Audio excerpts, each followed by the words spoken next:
Hello students, welcome back to my YouTube channel infinity by Vishali. आज हम class 10th NCERT का chapter number 7 coordinate geometry की exercise 7.1 का question number 6 start करेंगे। Last lecture में हमने इस एक्सरसाइज का क्वेश्चन नंबर 1 to 5 कंप्लीट कर लिया था। अगर आपने वो लेक्चर अभी तक नहीं देखा है तो प्लीज जाके उन्हें एक बार जरूर देख लीजिए। तो स्टार्ट करते हैं आज क्वेश्चन नंबर 6 से। देखो क्वेश्चन नंबर 6 है, name the type of quadrilateral form if any by the following points and give reasons for your answer. देखो इस क्वेश्चन के 3 पार्ट्स हैं और इस क्वेश्चन में हमें क्या दिए गए हैं, 4 पॉइंट्स दिए गए हैं और उनसे हमें क्या बनाना है, एक क्वाड्रिलेटरल बनानी है। ठीक है, ये जो पॉइंट है इनसे हमने क्या करना है, एक क्वाड्रिलेटरल बनानी है। जैसे आप ले लो ये points A B C and D. ठीक है, ये हमने क्वाड्रिलेटरल ली और हमें क्या बोला गया है कि जो हमें पॉइंट्स दिए गए हैं हमें बताना है कि कौन सी क्वाड्रिलेटरल फॉर्म हो सकती है। मतलब हमें इनके बीच का क्या निकालना है, डिस्टेंस निकालना है। आप A B B C C D and A D, ठीक है, एंड डायगोनल्स के डिस्टेंस फॉर्मूला लगा के इनके बीच का डिस्टेंस निकाल के हमें बताना है कि कौन सी क्वाड्रिलेटरल फॉर्म हो सकती है। देखो कैसे करेंगे। ए पॉइंट फर्स्ट को हम ले लेते हैं, ए पॉइंट कितना -1, -2। बी आप ले लो कितना 1, 0। सी ले लेते हैं -1, 2 एंड डी ले लो -3, 0। अब हमें क्या निकालना है, डिस्टेंस निकालना है। देखो हमें ए सी का भी डिस्टेंस निकालना है और हमें बी डी का भी डिस्टेंस निकालना है। सबसे पहले हम डिस्टेंस निकालते हैं और फिर देखते हैं कि कौन सी क्वाड्रिलेटरल बन सकती है। ठीक है, अब देखो सबसे पहले डिस्टेंस निकाल लो ए बी का। क्या फॉर्मूला हमने पढ़ा है, x2 - x1 का whole square plus y2 - y1 का होल स्क्वायर। कितना आएगा, अंडर रूट में x2 कितना है, ये आपका x1 y1, ये आपका x2 y2 means 1 minus of -1 का होल स्क्वायर प्लस y2 कितना है 0 माइनस ऑफ y1 सॉरी -2 का होल स्क्वायर। कितना हो जाएगा ये, अंडर रूट में 1 माइनस माइनस प्लस 1 का whole square plus 0 minus minus plus 2 का होल स्क्वायर। कितना हो जाएगा, 1 + 1 2 का स्क्वायर प्लस 2 का स्क्वायर। 2 का स्क्वायर क्या होता है, अंडर रूट 4 + 4। टोटल क्या बन गया, अंडर रूट 8। मतलब हमारा ए बी के बीच का डिस्टेंस कितना आ गया, अंडर रूट 8। अब निकाल लेते हैं बी सी। ठीक है, सेम फॉर्मूला यूज होगा, दोबारा लिखने की जरूरत नहीं है। बीसी में आपका ये आपका बी पहले है ना, तो ये आपका x1 y1, ये आपका x2 y2।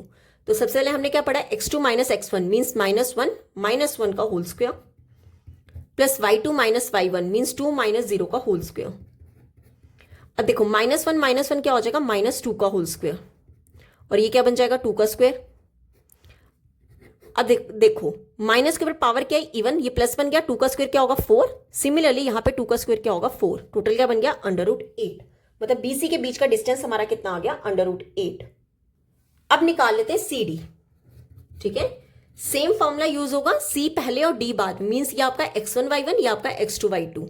अब देखो x2 - x1 means -3 of -1 bracket में लिखेंगे, ठीक है, का square plus y2 - y1 mean 0 - 2 का होल स्क्वायर। कितना हो जाएगा, अंडर रूट में -3, ये माइनस माइनस प्लस हो गया 1 का होल स्क्वायर प्लस -2 का होल स्क्वायर। कितना बन जाएगा ये, देखो -3 + 1 क्या होगा, -2 और ये क्या बन जाएगा 4। कितना हो गया, अंडर रूट में 4 + 4, तो ये भी टोटल क्या बन गया, अंडर रूट 8। ठीक है, यहां तक हमें पता चल गया कि A B B C and C D क्या आ रहे हैं, इक्वल आ रहे हैं। ठीक है, अब निकाल लेते हैं एडी के बीच का डिस्टेंस। एडी हमारा कितना होगा, अंडर रूट लगा लो। देखो ए पहले है मीन्स ये आपका x1 y1, ये आपका x2 y2 means x2 - x1 -3 of -1 का whole square plus y2 - y1 means 0 minus of -2 का होल स्क्वायर। कितना हो जाएगा ये, देखो -3 माइनस माइनस प्लस 1 का होल स्क्वायर। सिमिलरली यहां पे देखो 0 में कुछ भी प्लस माइनस करो कोई फर्क नहीं पड़ता, माइनस माइनस क्या बन जाएगा, +0 + 2 का होल स्क्वायर। कितना हो जाएगा ये, -3 + 1 क्या होगा, 2 का स्क्वायर, सॉरी -2 का स्क्वायर। ठीक है, और यहां पे क्या आएगा 2 का स्क्वायर, और 2 का स्क्वायर क्या होता है, अंडर रूट 4, 4 + 4 क्या हो जाएगा, अंडर रूट 8। अगर आप चेक करो आपके ऑल साइड्स क्या आ रही है, इक्वल आ रही है। ठीक है, ऑल साइड्स किसकी इक्वल होती है, रोम्बस की भी होती है और स्क्वायर की भी होती है। ठीक है, अब हम चेक करेंगे डायगोनल्स। देखो ए C and B D find करेंगे। ए सी कितना होगा, ए आपका पहले और सी बाद में मीन्स ये आपका x1 y1, ये आपका x2 y2। सेम फॉर्मूला में पुट कर दो, x2 minus x1 means minus one of minus one का whole square plus y2 minus y1 means 2 minus of minus 2 का होल स्क्वायर। कितना आएगा ये? Minus one minus minus plus one का whole square plus यहां पे क्या आएगा? 2 माइनस माइनस प्लस बन गया प्लस 2 का होल स्क्वायर। अब देखो माइनस वन से प्लस वन आपस में कैंसिल, ये तो पूरा 0 बन गया प्लस 2 क्या होगा? 4 का स्क्वायर। ठीक है, कितना हो जाएगा ये? अंडर रूट 4 का स्क्वायर, स्क्वायर से अंडर रूट कैंसिल, कितना आ गया? 4। ठीक है, हमारा AC कितना आ गया? 4। अब चेक कर लेते हैं BD। ठीक है, BD के लिए क्या लिखेंगे? अगेन x2 या आपका x1y1 या आपका x2y2 means minus 3 of minus 1 का होल स्क्वायर। ठीक है, plus y2 minus y1 means 0 minus 0 का होल स्क्वायर। अब देखो माइनस 3 माइनस 1 क्या बन जाएगा? माइनस 4 का होल स्क्वायर। ठीक है, अब देखो यहां पे आप क्या कर सकते हैं? माइनस का स्क्वायर है मीन्स इवन है, पावर इवन है, तो ये क्या बन जाएगा? प्लस, तो इसे आप डायरेक्ट 4 का स्क्वायर लिख सकते हो। स्क्वायर से अंडर रूट कैंसिल, कितना आ जाएगा? 4। तो यहां से देखो हमें क्या पता चल रहा है कि हमारे जो डायगनल्स हैं AC एंड BD दोनों क्या आ रहे हैं? 4। द डायगनल्स इक्वल आ रहे हैं और बाहर वाली ऑल साइड्स क्या आ रही हैं? इक्वल आ रही हैं। तो ये हमारी कौन सी कंडीशन में होता था? ये हमारा होता था स्क्वायर। स्क्वायर में ऑल साइड्स आपकी क्या होती हैं? इक्वल होती हैं और स्क्वायर के डायगनल्स भी क्या होते हैं? इक्वल होते हैं। तो यहां से हम क्या लिखेंगे? देखो here all sides and diagonals are equal. Sides भी इक्वल आ रही है और डायगनल्स भी इक्वल आ रहे हैं, तो हम क्या लिख देंगे? Therefore it is a square. Rhombus के भी ऑल साइड्स क्या होती हैं? इक्वल होती हैं, पर रोम्बस के डायगनल्स जो हैं वो इक्वल नहीं होते। ठीक है, आपने बस इतना याद रखना है, अगर ऑल साइड्स इक्वल आ रहे हैं और डायगनल्स आपस में इक्वल आ रहे हैं तो वो क्या होगा? स्क्वायर होगा। क्लियर? तो ये था हमारा फर्स्ट पार्ट। अब देख लेते हैं सेकंड पार्ट। अब देखो ये रहा second part, minus 3,5, 3,1, 0,3 and minus 1, -4। कैसे करेंगे? अगर मैं कोई कोऑर्डिनेटर बना लूं, ठीक है, और इन नाम दे देते हैं ये ABCD। ठीक है, A ले लो आप -3,5, B ले लेते हैं 3,1, C ले लो 0,3 एंड D ले लो -1, -4। ठीक है, और हम चेक करेंगे कि क्या ये एक कोऑर्डिनेटर बन रही है, और अगर कोऑर्डिनेटर बन रही है तो हमें उसका क्या करना है? नेम बताना है। ठीक है, तो क्या करेंगे? डिस्टेंस निकालेंगे। AC एंड BD को भी ज्वाइन कर लो क्योंकि हमें डायगोनल्स भी चेक करने हैं। कर लो BD। सबसे पहले डिस्टेंस निकाल लो AB का। फॉर्मूला क्या होता है हमारा? Under root x2 minus x1 का whole square plus y2 minus y1 का होल स्क्वायर। ठीक है, अब देखो ये आपका x1 y1 ये आपका x2 y2 means 3 minus of -3 का whole square plus y2 minus y1 means 1 -5 का होल स्क्वायर। कितना हो जाएगा ये? अंडर रूट में 3 माइनस माइनस क्या हो गया? प्लस 3 का होल स्क्वायर प्लस 1 -5 क्या हो जाएगा? -4 का होल स्क्वायर। कितना हो जाएगा? 3 + 3 क्या हो जाएगा? 6 का होल स्क्वायर प्लस -4, माइनस के ऊपर पावर क्या है? इवन, ये प्लस बन जाएगा। 4 का स्क्वायर क्या होता है? 16। अब देखो कितना होगा? अंडर रूट 6 का स्क्वायर हो गया 36, 36 + 16 कितना हो जाएगा? अंडर रूट में 52। कितना आ गया? Under root 52। अब हम क्या निकालेंगे? AB निकालिए, BC निकाल लेते हैं। अब देखो BC कितना होगा? Under root x2 minus x1, ये आपका x1 y1 ये आपका x2 y2 मीन 0 - 3 का whole square plus y2 minus y1 means 3 - 1 का होल स्क्वायर। 0 में से कुछ भी सब्ट्रैक्ट करेंगे सेम वैल्यू आएगी, -3 का होल स्क्वायर प्लस 3 - 1 क्या हो जाएगा? 2 का स्क्वायर। 3 का स्क्वायर क्या होता है? 9 प्लस 4 का 2 का स्क्वायर क्या होता है? 4। तो 9 + 4 क्या हो जाएगा? Under root 13। कितना आ गया? Under root 13। अब BC निकाल लिया, अब हम क्या निकालेंगे? CD। सेम, ये आपका x1 y1 ये आपका x2 y2। x2 minus x1 means -1 of -0 का square plus y2 minus y1 means -4 and -3 का स्क्वायर। कितना हो जाएगा? अब देखो -1 का स्क्वायर आ जाएगा यहाँ पे और ये क्या बन जाएगा? -7 का स्क्वायर। 1 का स्क्वायर 1, 7 का स्क्वायर 49, टोटल क्या हो जाएगा? Under root 50। ठीक है, हमारा CD कितना आ गया? Under root 50। अब निकाल लेते हैं AD। AD के लिए ये आपका x1 y1 ये आपका x2 y2। Again under root लगाओ, x2 माइनस x1 मीन्स -1 और यहाँ पे भी क्या है? -3।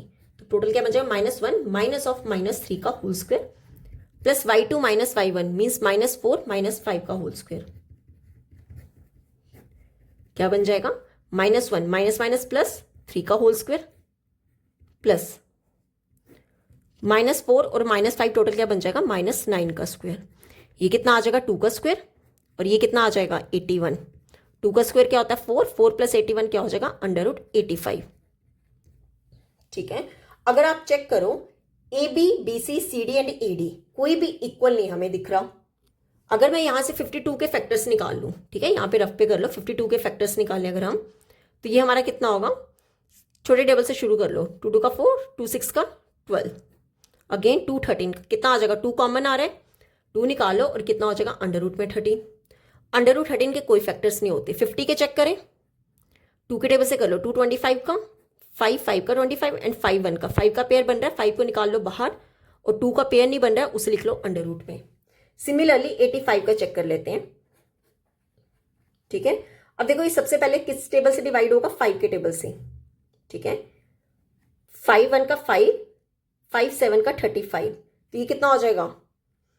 5 और 17 जो है दोनों पेयर नहीं बन रहे, तो √85 जो है वो √85 ही रहेगा।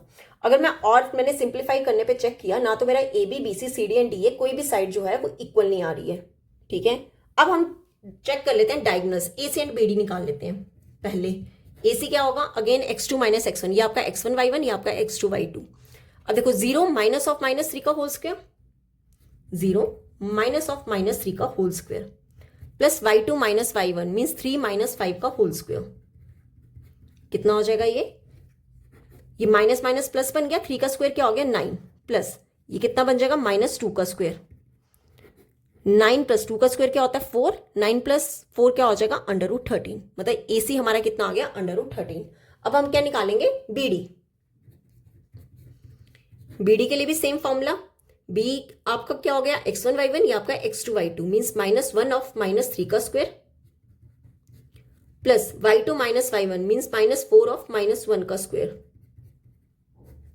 कितना हो जाएगा? अंडर रूट में -4 का स्क्वायर प्लस अंडर रूट में -5 का स्क्वायर।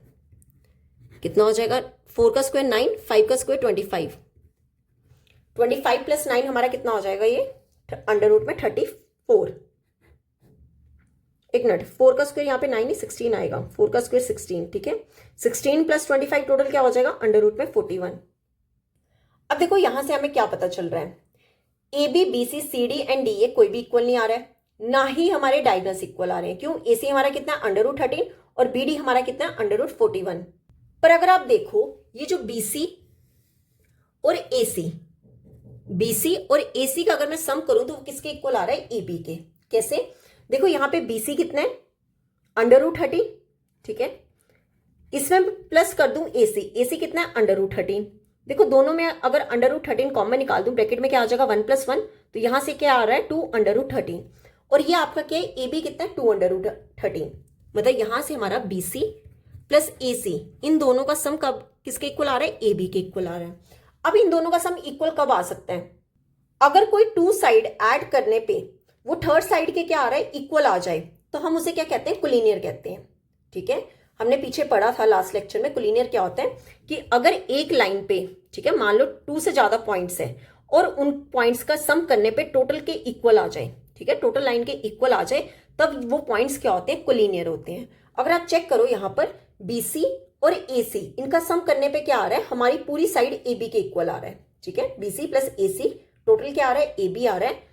तो वो हमारा क्या बन रहा है? कोलिनियर बन रहा है। तो यहां से हमें क्या पता चल रहा है कि जो ए बी, इसमें ए बी सी पॉइंट्स हैं, मतलब ए बी सी जो पॉइंट्स हैं वो क्या है? कोलिनियर है। ठीक है, और कोलिनियर अगर 3 पॉइंट्स कोलिनियर है, ठीक है, 3 पॉइंट जो है वो कोलिनियर है, तो हम क्या कह सकते हैं? Therefore A B C D जो है वो कभी भी क्वाड्रिलेटरल नहीं बनाएंगे, इज नॉट अ क्वाड्रिलेटरल। ठीक है, अगर हमारे 4 पॉइंट्स में से 3 पॉइंट जो है वो कोलिनियर आ गए, मतलब सेम लाइन पे होंगे, एक ही लाइन पे होंगे, तो वो कभी भी क्वाड्रिलेटरल नहीं बनाएंगे। क्लियर? तो ये था हमारा सेकंड पार्ट। अब इस क्वेश्चन का लास्ट पार्ट देख लेते हैं, पार्ट नंबर 3। अब देखो थर्ड पार्ट है हमारा। पॉइंट्स दिए 4,5, 7,6, 4,3 एंड 1,2। हमें क्या चेक करना है कि क्वाड्रिलेटरल है, और अगर क्वाड्रिलेटरल है तो हमें उसका नेम भी बताना है। अगेन हम एक क्वाड्रिलेटर ड्रॉ कर लेते हैं। ठीक है, पॉइंट दे देते हैं ए बी सी डी। इसे ले लो आप A 4,5, B ले लो आप 7,6, C ले लो 4,3 एंड D ले लो 1,2। ठीक है, ये पॉइंट्स ले लिए। तो AC एंड BD को कर लेते हैं ज्वाइन। ठीक है, अब क्या कर लेते हैं, डिस्टेंस निकाल लेते हैं सबसे पहले AB के बीच का। ठीक है, AB आपका कितना होगा, फॉर्मूला लगा लो, √x2 माइनस x1 का whole square plus y2 minus y1 का होल स्क्वायर। कितना हो जाएगा, अंडर रूट में x2 कितना है 7 माइनस 4 का whole square plus y2 minus y1 mean 6 minus 5 का होल स्क्वायर। कितना हो जाएगा 7 माइनस 4 3 का होल स्क्वायर प्लस 6 माइनस 5 क्या हो जाएगा 1 का होल स्क्वायर। 3 का स्क्वायर क्या होता है 9, 9 प्लस 1 क्या हो जाएगा √10। अब निकालते हैं BC का। BC का क्या होगा, ये आपका x2 y2, ये आपका x1 y1 मीन्स 4 माइनस 7 का होल स्क्वायर प्लस 3 माइनस 6 का होल स्क्वायर। 4 माइनस 7 क्या हो जाएगा माइनस ऑफ 3 का होल स्क्वायर, 3 माइनस 6 क्या आएगा -3 का होल स्क्वायर। अगेन 3 का स्क्वायर 9, अगेन यहां पे 3 का स्क्वायर 9, टोटल क्या बन जाएगा अंडर रूट में 18। ठीक है, अब ये आ गया अंडर रूट 18। अब निकाल लेते हैं CD। देखो CD के लिए ये आपका x1 y1, ये आपका x2 y2। ठीक है, तो 1 माइनस 4 का whole square plus y2 minus y1 means 2 minus 3 का होल स्क्वायर। कितना हो जाएगा 1 माइनस 4 माइनस 3 का होल स्क्वायर प्लस माइनस 1 का होल स्क्वायर। माइनस 3 का स्क्वायर क्या होगा 9 प्लस 1, टोटल क्या बन गया अंडर रूट 10। ठीक है, अब निकाल लेते हैं AD। AD में ये आपका x1 y1, ये आपका x2 y2 मीन्स 1 माइनस 4 का होल स्क्वायर प्लस 2 माइनस 5 का होल स्क्वायर। कितना हो जाएगा 1 माइनस 4 हो जाएगा -3 का स्क्वायर प्लस 2 माइनस 5 क्या हो जाएगा -3 का स्क्वायर। 3 का स्क्वायर क्या होगा 9 plus 9 is equal to under root 18। अगर आप चेक करो AB आपका कितना आ रहा है अंडर रूट 10 और CD, ये CD भी आपका कितना आ रहा है अंडर रूट 10। सिमिलरली आपका BC जो है वो अंडर रूट 18 आ रहा है एंड AD जो है वो आपका कितना आ रहा है अंडर रूट 18। अब देखो यहाँ पे ऑल साइड्स इक्वल नहीं आ रही है, पर अपोजिट साइड जो है वो इक्वल आ रही है। मतलब AB जो है वो CD के इक्वल है एंड BC जो है वो AD के इक्वल है। मतलब ये स्क्वायर तो नहीं होगा, रेक्टेंगल हो सकता है या फिर क्या होगा पैलोग्राम होगा। ठीक है, अगर हम मान लेते हैं कि पैलोग्राम है तो हम AC एंड BD को ज्वाइन कर लेते हैं। देखो रेक्टेंगल तब होगा जब हमारे डायगोनल्स भी इक्वल आ रहे हैं। ठीक है, AC और BD अगर हमारे डायगोनल्स इक्वल आ गए तो हम क्या कहेंगे रेक्टेंगल है, और अगर AC एंड BD जो है वो इक्वल नहीं आ रहे हैं तो वो क्या होगा पैलोग्राम। तो फाइंड कर लेते हैं AC। AC के लिए आपका x1 y1, ये आपका x2 y2। तो क्या लिखेंगे अंडर रूट में x2 minus x1 means 4 minus 4 का whole square plus y2 minus y1 means 3 minus 5 का होल स्क्वायर। कितना हो जाएगा 4 माइनस 4 0, 0 का स्क्वायर और यहां पे कितना आ जाएगा -2 का स्क्वायर। कितना हो जाएगा अंडर रूट 0 प्लस 2 का स्क्वायर कितना हो गया 4, अंडर रूट 4 क्या होता है 2। ठीक है, अभी हमने AC निकाल लिया, BD निकाल लेते हैं। BD के लिए आपका x1 y1, ये आपका x2 y2। तो कितना हो जाएगा 1 माइनस 7 का होल स्क्वायर प्लस 2 माइनस 6 का होल स्क्वायर। कितना हो जाएगा अंडर रूट में 1 माइनस 7 क्या होगा -6 का होल स्क्वायर प्लस 2 माइनस 6 क्या होगा -4 का होल स्क्वायर। 6 का स्क्वायर क्या होता है 36 और 4 का स्क्वायर क्या होता है 16। ठीक है, तो 36 प्लस 16 क्या हो जाएगा अंडर रूट में 52। ठीक है, अंडर रूट 52 को कैसे लिख सकते हैं 2 अंडर रूट 13। अब चेक करो अपोजिट साइड्स हमारी इक्वल आ रही है पर हमारे डायगोनल्स इक्वल नहीं आ रहे हैं। ठीक है, यहां से हमें क्या पता चल रहा है कि जो AB है वो किसके इक्वल आ रहा है CD के। ठीक है, जो साइड हमारी BC है वो किसके इक्वल आ रही है AD के, पर जो हमारे डायगोनल्स है AC वो BD के इक्वल नहीं आ रहा है। ठीक है, अगर हमारी अपोजिट साइड्स क्या आ रही है इक्वल आ रही है और डायगोनल्स इक्वल नहीं आ रहे हैं तो हम उसे क्या कहते हैं पैलोग्राम। तो मतलब जो हमारी क्वाड्रिलेटरल ABCD है वो क्या है parallelogram. ABCD is a parallelogram. Clear, ये हो गया हमारा आंसर। तो यहां पे होता है हमारा क्वेश्चन नंबर 6 कंप्लीट। आज हम यहीं तक ही करेंगे। नेक्स्ट लेक्चर में हम स्टार्ट करेंगे क्वेश्चन नंबर 7 से। अगर यहां तक आपको कोई भी डाउट होगा तो आप मेरे से कमेंट्स में पूछ सकते हो। आई होप आपको वीडियो अच्छी लगी होगी। अगर आपको वीडियो अच्छी लगी है तो please like share and subscribe my channel. Thank you.